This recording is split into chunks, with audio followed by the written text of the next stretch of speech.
Hi guys, welcome to another what I ate in a day video. তো দিনটা শুরু করলাম সকাল সকাল একটু হেলদি ব্রেকফাস্টের সাথে। খেয়েছিলাম ডিম সেদ্ধ, ফ্রুট জুস ও একটি কলা।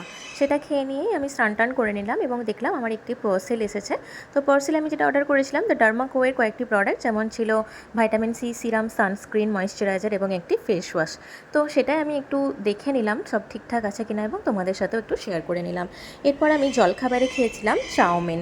অনেকদিন পর জলখাবারে চাউমিন খেলাম, খুবই ভালো লাগলো এবং আমি আমার হাজব্যান্ডের জন্যও সেই সেমই টিফিন প্যাক করে দিলাম। এরপর আমি মায়ের সাথে কিচেনে চলে গেছিলাম এবং মাকে একটু রান্নাবান্নায় হেল্প করলাম। আজকে লাঞ্চে হয়েছিল ভাত, আলু পোস্ত, ঝিঙে পোস্ত, পাট শাকের ঝোল, উচ্ছে আলু ভাজা ও কুমড়ো ভাতে। তো সেটাই খেয়ে নিয়ে একটু ভালোভাবে রেস্ট নিয়ে নিলাম এবং বিকেলবেলা গেছিলাম ছাদে জামা কাপড়গুলি তুলে আনার জন্য। তো সেখানে গিয়ে আমি দেখলাম যে যেহেতু কদিন পরই মেলা আমাদের বাড়ির পাশেই, তো সেই মেলায় বসছে।